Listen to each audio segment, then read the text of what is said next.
pessoal, tudo bem com vocês? Nós vamos então para a nossa quinta e última aula dentro da temática síntese, endereçamento e secreção de macromoléculas. E na aula de hoje nós vamos entender como é que ocorre o processo de endereçamento das macromoléculas que passam pelo retículo e pelo Golgi e de que forma elas são distribuídas a partir da rede trans do aparelho de Golgi. Vamos começar falando do processo denominado de exocitose. A exocitose, ou a secreção, é o processo pelo qual as vesículas provenientes do aparelho de Golgi se fusionam à membrana plasmática da célula. E quando ocorre essa fusão, como bem a gente pode ver de maneira bastante didática nesse GIF, tanto o conteúdo que está dentro da vesícula é secretado para o exterior da célula, como a membrana dessa vesícula se fusiona à membrana plasmática, porque ambas compartilham propriedades bioquímicas semelhantes, que é a sua formação de bicamada de fosfolipídios.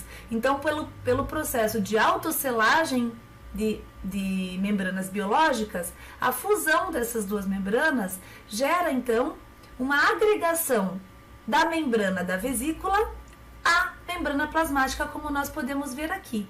Em verde está os fosfolipídios presentes na membrana da vesícula. E em laranja, os fosfolipídios da membrana plasmática. Observe que quando a vesícula se fusiona na membrana laranja, a membrana agora ela é aumentada em tamanho e esses fosfolipídios presentes aqui na membrana ou proteínas presentes na membrana desta vesícula, como essas proteínas em cor de rosa que nós estamos vendo aqui, passam então a fazer parte da membrana plasmática.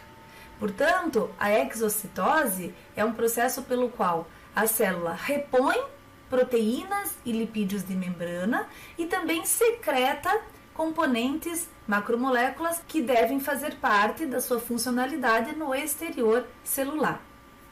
A secreção, ela pode ser classificada em dois tipos. A primeira que nós vamos comentar é o que nós denominamos de secreção constitutiva. A secreção constitutiva é um processo que acontece de maneira contínua na célula. E esse processo acontece de maneira contínua porque, além do processo de exocitose, as células estão em constante processo de endocitose.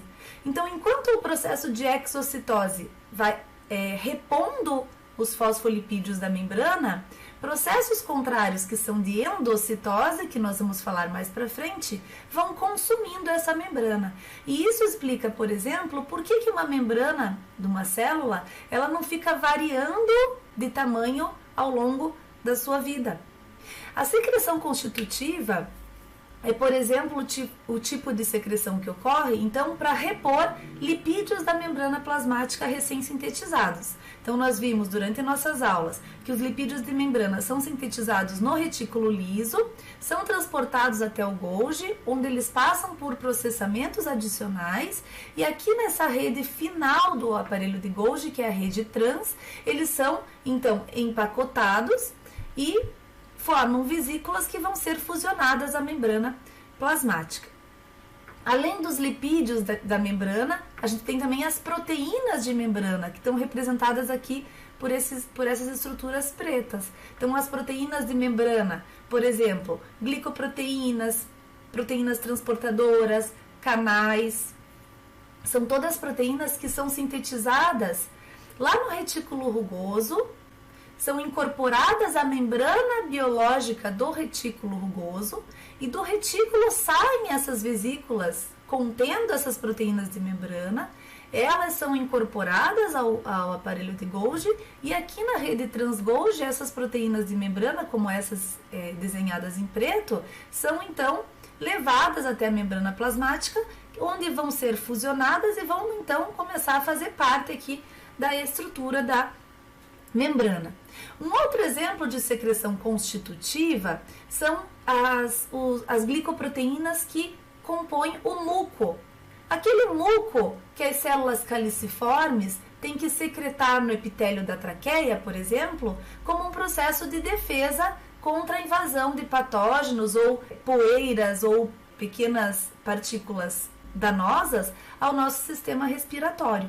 Então, lá as células caliciformes produzem muco e secretam muco por secreção constitutiva, ou seja, não precisamos de um sinal intracelular ou extracelular para elicitar essa secreção. Isso é diferente do que acontece num outro tipo de secreção que é denominada de secreção regulada. A secreção regulada é assim chamada porque as vesículas contendo as proteínas que vão ser secretadas, elas só vão se fusionar à membrana plasmática de maneira dependente de algum sinal. Então, por exemplo, esse sinal pode ser um hormônio, esse sinal pode ser a ligação de uma proteína de adesão desta célula aqui com outra célula. Esse sinal pode ser uma quimiocina que é secretada por uma bactéria, por exemplo. Então, esse sinal extracelular se liga num receptor presente na membrana dessa célula e quando isso acontece, ele promove uma via de transdução de sinal, né, que pode ser de diversos tipos, por exemplo, uma cascata de fosforilação ou desfosforilação, ou a síntese de segundo mensageiro, né, como a AMP cíclica, o cálcio, que vai então culminar na fusão desta vesícula com a membrana plasmática. Então, vai estimular a fusão da vesícula à membrana plasmática. Na ausência desse sinal, essa vesícula não se fusiona à membrana plasmática. Então, a esse tipo de secreção a gente chama de secreção regulada. Podemos usar como exemplo de secreção regulada algumas situações que vocês já conhecem. Quando uma vesícula cheinha de neurotransmissor, ela chega no final de um axônio lá no neurônio, no sistema nervoso, essa vesícula ela só libera os neurotransmissores na fenda sináptica frente a algum sinal, que naquele caso é um potencial de ação que chega nessa região e promove, por exemplo, o influxo de cálcio para o interior da célula. Este cálcio vai ser o sinal para que essa vesícula cheinha de neurotransmissor se fusione lá no finalzinho do axônio, nas terminações nervosas, e assim libere o neurotransmissor. As proteínas de membrana marcadas com fluorescência iniciam sua jornada para a membrana plasmática após a síntese no retículo endoplasmático. Elas são primeiro dispersas por toda a extensa rede de membranas do retículo endoplasmático, de onde se deslocam para sítios de saída, que se formam em locais aleatórios na rede de membranas. Em cada um desses sítios, as proteínas de membrana são concentradas e embaladas em vesículas de transporte. Clusters das vesículas de transporte se fundem para formar intermediários de transporte. No estágio seguinte, os intermediários de transporte se movem ao longo dos trilhos de microtúbulos para o aparelho de Golgi próximos ao centro da célula.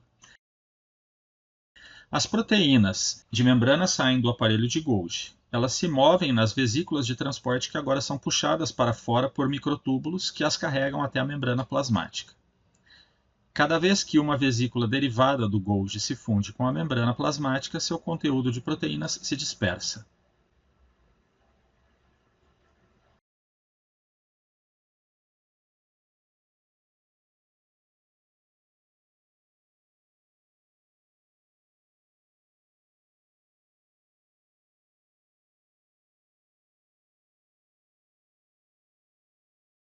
Além da secreção, um outro destino das macromoléculas sintetizadas nessa via composta pelo retículo e pelo Golgi são as hidrolases ácidas dos lisossomos. Então, de que forma que as enzimas que vão compor o interior dos lisossomos chegam até os lisossomos de maneira correta? Então, olhando para essa figura, a gente observa aqui as várias cisternas do Golgi, então a rede cis do Golgi, por onde chegam então aquelas glicoproteínas provenientes lá do retículo endoplasmático rugoso, e aqui a gente tem a rede trans do Golgi, por onde elas vão sair. Durante esta passagem dessa hidrolase lisossômica, que você vê representada aqui em verde, e aqui em azul a gente vê um resíduo de manose sendo destacado nesse desenho. Enquanto essa hidrolase atravessa pelas diferentes cisternas do Golgi, acontece então a fosforilação do resíduo de manose. Essa fosforilação é específica na hidroxila do carbono 6 de uma unidade de manose. E quando esse fosfato presente na manose é exposto lá na rede trans-Golgi, ele consegue se ligar num receptor de manose 6-fosfato. Por que isso não acontece nas outras cisternas?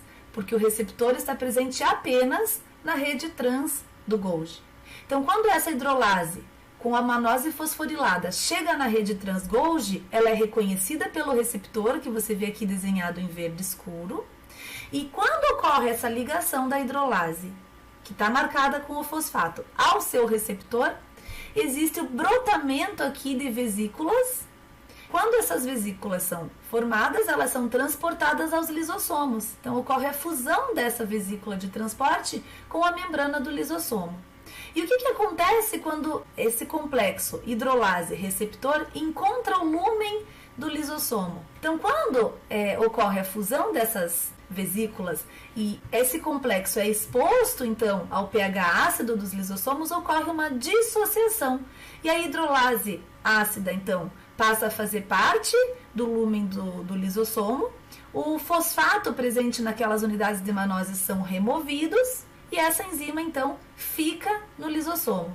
E o receptor, ele é reciclado e retorna para a rede trans-Golgi. Isso é uma forma eficiente, então, de fazer um processo cíclico onde os receptores podem ser reutilizados. Eles não são degradados e isso permite, então, que novas moléculas de hidrolases que chegam aqui na rede trans-Golgi possam, de novo, se ligar a esses receptores e serem enviadas aos lisossomos. E com isso, a gente conseguiu ter uma ideia geral de como que essas três organelas participam de maneira conjunta e interdependente da síntese de macromoléculas proteicas e lipídicas. Então, vimos algumas funcionalidades do núcleo, depois do retículo endoplasmático, tanto liso quanto rugoso, e também agora do aparelho de Golgi. Muito obrigada pela atenção, pessoal, e até a próxima aula. Tchau, tchau!